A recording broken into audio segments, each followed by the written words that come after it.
Hey YouTube, Heir of Carthage here, gonna bring you an overview of Rome Total Realism VII, Fate of Empires campaign. A lot of you are wanting me to do this campaign when I finish the Carthage deal. I don't know how far I am from finishing the Carthage campaign. To be real frank and honest, the Carthage campaign, although I may still film some, is pretty much over. Once you destroy Rome, you really have no enemies as Carthage. That's kind of, for me, one of the sad points. Once you finally take out Rome, then you've taken out your only real enemy. So let's take a look at things. We're going to do the build a new empire, and I'll put the battle settings on hard, and we're going to play as the Republic of Carthage. So let's get things started here. Alright, when you start a Fate of Empires campaign, it gives you this Introduction to Rome Total Realism scroll, and you kind of have to tell this thing to shut up and push the spacebar there. It gives you some battle results. There it shows the battle between the Romans and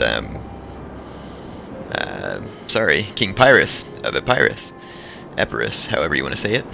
It shows that battle, and then near the same period you have a beginning battle as Carthage. And I actually believe the battle that's taking place right here might have been the battle where the Sacred Band was destroyed. I don't know, I need to read in history. It says the Battle of the River Chariots. Anyway, this is how the Carthage campaign begins. It does not continue by giving you battles like this. It just begins this way to give you a historical intro, and then you kind of take history into your own hands at that point. But when you play the Fate of Empires campaign, Sicily starts only in control of Carthage and the Pyrrhic Greeks. The Greeks of Syracuse, which in this case are associated with the Epirotes. In any case, let's get this battle started.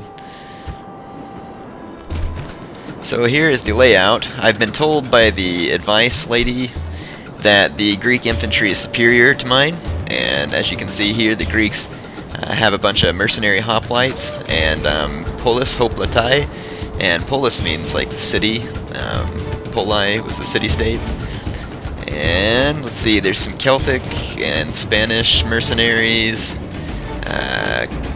Cretan archers, peltast, and some light infantry and light cavalry. So they have a pretty interesting army.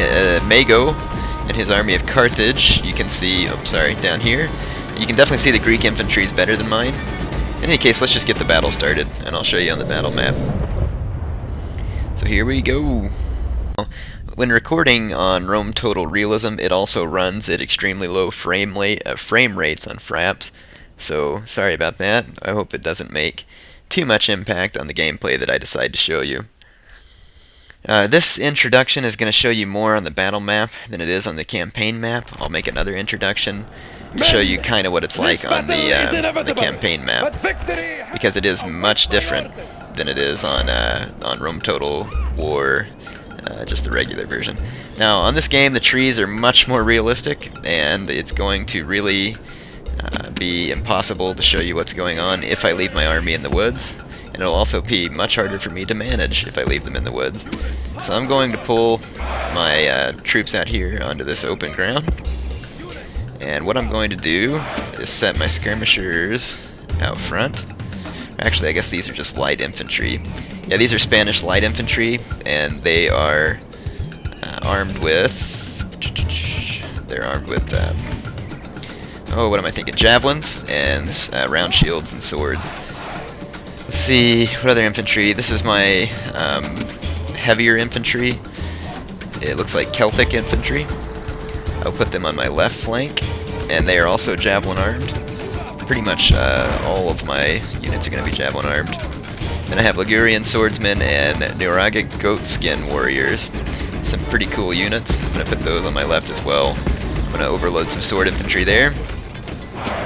And then I have some chariots. A lot of you are wondering, like, what is Carthage doing with chariots?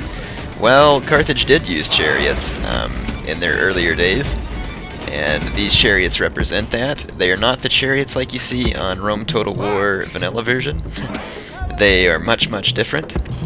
And the difference is these chariots don't have like the spiky things all over, and they will not just cream infantry like they will on Rome Total War. So these guys are basically just bow-armed, and you use them to harass the enemies. They're really terrible in a melee. So let's get the battle started. I've already spent enough time describing things. I'm going to fast forward. And I hope this turns out okay on YouTube. I'm down to like 4 and 5 frame rates per second. I know it usually looks a little better whenever I go back to play the recording. Alright, I'm going to go ahead and push play here. My Chariots are set on skirmish. I'm going to turn them off of skirmish. They don't die easy. And there's some Greek heavy cavalry and light cavalry making a beeline straight for the woods. And I left a unit out here as my Ligurian warriors. I thought I had pulled them in. Apparently I didn't. Or I had more than one unit of them, maybe. So I'm going to chase off that Greek cavalry with them. My Chariots are firing at the heavy Greek cavalry. I'm trying to take it out because I don't have any heavy cavalry myself. So this, of course, demonstrates the... let me try and get you close up while the armies are coming in. Oh, I guess I'm firing at the light Greek cavalry for now. Here's the heavy Greek cavalry. They are called Hippes, if I pronounce that right, which is doubtful. Here they are. And one thing I love about Rome Total Realism VII is the overhand spear position, which to me just seems a lot more realistic. So let's take a look at the battle lines as they're being drawn up. It looks like the Greeks are heading for my left flank rather than attacking me in the center. That's fine. If they do so, I'll just let my left flank hold and I'll collapse in with my right flank. But it's definitely going to take some doing to win this battle because the Greek infantry is so superior to my own. I mean, extremely superior to my infantry. Here they are here. Hoplites have some cool skins in this game. You'll also see that the vegetation looks much more realistic as well. So it's Rome Total Realism in more ways than one. And so the computer's kind of stupid in letting their cavalry be busied by my Chariots. But you know, as long as they're willing, I'll entertain them. I'm gonna run some of my infantry out here to the flanks. The Greeks are just going on an all-out assault in my center. But they are going to allow me to overlap them some here. So we're going to run these units forward and engage the Greeks out in front of the line here.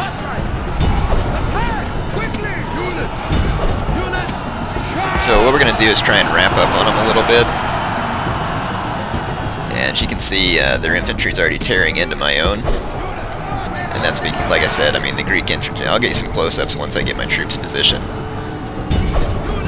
There's some more mercenary hoplites coming in. I'm gonna continue to try and wrap around the rear of the Greeks. It's getting kind of hard for me to control my men due to the frame rates, but I'll do my best. Okay, let's see what's going on right now. So I've got this infantry. I'm gonna shoot this gap right here. Let's see if we can take out the Greeks here on the flanks. These are the Greek Celtic swordsmen. So if we can take these guys out, then I can use these troops to wrap up on the hoplite troops. And it looks like I pretty well have them surrounded. I'm going to set my Chariots to attack those heavy cavalry and try and finish them off. It looks like some of my troops... Republic of Carthage. I lost some hoplites somewhere in the fight there. Alright, let's take a look at the battle lines now that I have things engaged. Here's my Libyan Phoenician spearmen in the center, and they are fighting in Greek phalanx style, which was over the shoulder, shorter spears, not like a sarissa. And here's some Celtic swordsmen, Celtic heavy infantry engaging my Libyan Phoenician hoplites. And then here's some Greek hoplites behind them. What do we have here? We have some Greek hoplites engaging my hoplites. And then out here, we have some Greek hoplites fighting against some light sword infantry that I have. And my light sword infantry is probably going to get chewed up. Oh well.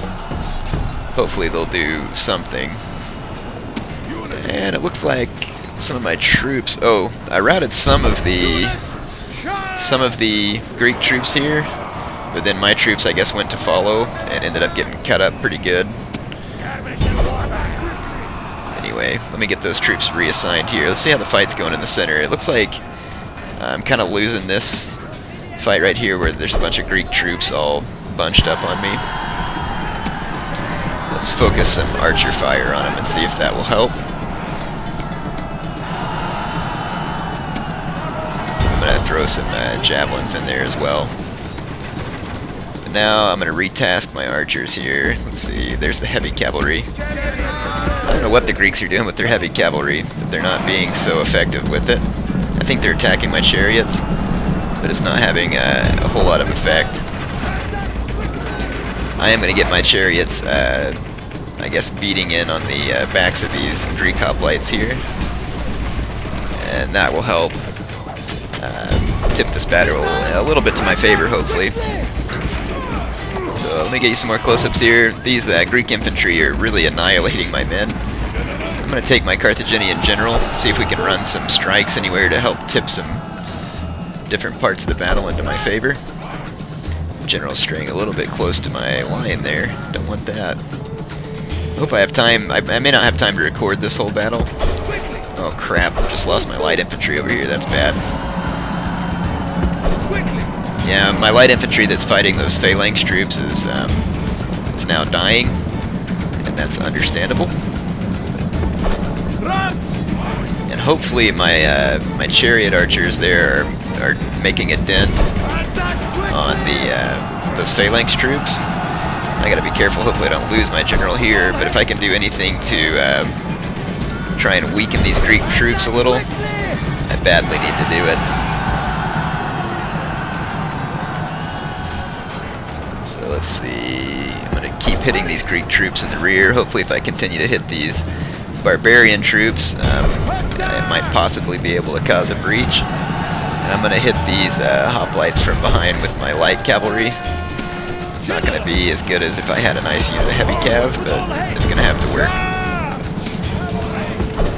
If I do some cyclo charging, I might be able to help tip the scales back into my favor here. There's another unit of Greeks. And my chariots are causing a pretty darn good deal of damage to these guys. They're definitely getting cut down by my arrows. So if I keep it up, I may be able to win this fight. Historically, I'm not sure if this is a fight Carthage won, to be honest. I'd have to look it up. But it's quite possible that since it's against the Greeks that they lost it. To be honest, Carthage didn't fare very well against the Greeks. They fought them for hundreds of years in Sicily, and never were able to decisively defeat them. So my light cavalry is not having a whole lot of effect on these heavy hoplites here, and that's understandable. But if I continue to charge in repeatedly, it's possible that eventually I'll make some type of difference. So that's what I'm going to do. And cavalry on this game is not very good against infantry in a prolonged melee. I think the Greek heavy cavalry is still attacking my chariots because one of my units just routed.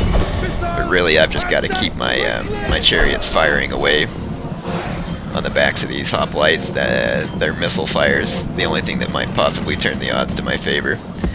But like I said, the Greek infantry just badly outmatches mine. So I mean, I'm honestly probably not going to win this battle.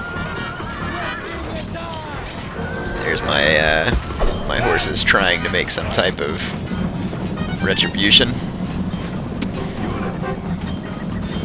Anyway, I think I am probably going to have to cut this off for now. Because I'm running out of time. I may just start recording again and make 2 videos out of it. That's probably what I'll do, just so you can end up seeing the whole thing, even though I'm probably going to lose.